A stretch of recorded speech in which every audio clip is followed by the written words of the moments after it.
Naam, jina langu naitwa Moses Ernest Nyero, nite MC7.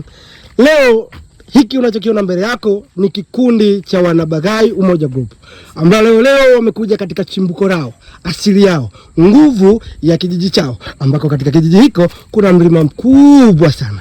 Sitauelezea kwa mapana, bali nitaelezea kwa ufupi. Ni mlima ambao una takriban mita za urefu 12,000, ambao ni mlima mkubwa katika mkoa mzima wa Tanga na wilaya ya Lushoto. Sasa leo ni wanabagai Umoja Group wamekuja eneo hili ili kuendelea kutoa ujumbe wao, lakini pia ni hamasa kwa kuhamasisha walioko Dar es Salaam, walioko mikoa mingine kukumbuka asili yao. Unaongeleaje kuhusu mlima huu?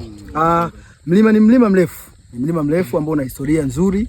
Historia ya awali walikuwa wazungu wanapandisha huku kwa ajili ya utalii.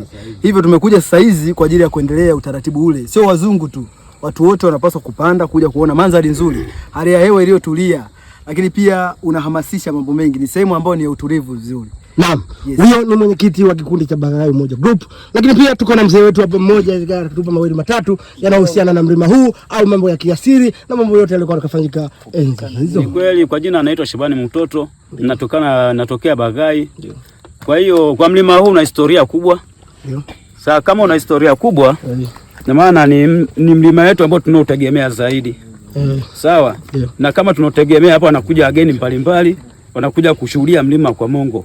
Na kwa hiyo kwa leo tuko hapa kwenye mlima kwa Mongo. Naam, lakini katika asili yangu nimeona eneo hili, lakini nilipouliza kwa wenyeji hapa wakaniambia ni sehemu ya matambiko. Labda unazungumziaje kuhusu eneo hili? Hapa ni kweli ni sehemu ya matambiko. Kila shughuli wanapokuja hapa anamalizia hapa.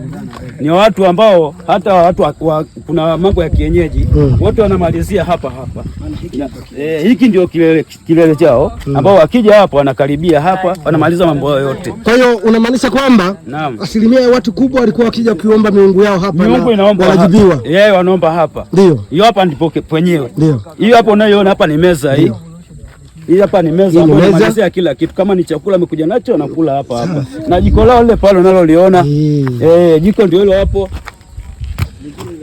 Naam, mlima huu pia umetawaliwa na msitu mkali wenye kiza kinene, ambao baadhi ya wanyama wakali kama chatu, nyoka, kenge na vinginevyo wakiwemo ndani yake katika msitu huu na mlima ulioko ndani ya mlima huu.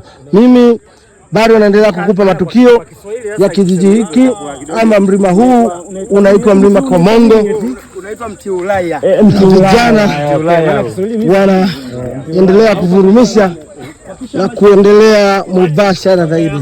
Wale unaona kule mbele ni vijana wa Bagai Umoja Group wakiendelea kuitafuta kilele kizuri chenye mandhari nzuri ya kuvutia ya mlima huu.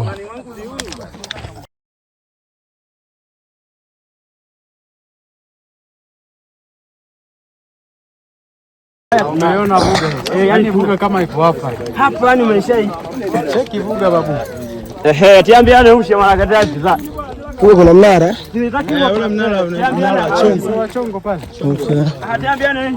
Pale chongo pale. Pale chongo center. Naam, nikiripoti kutoka Tanga Vuga katika vilele vya mlima wa kwa Mongo. Mimi MC7 Super Handsome from Tanga, Tanzania. Bye bye.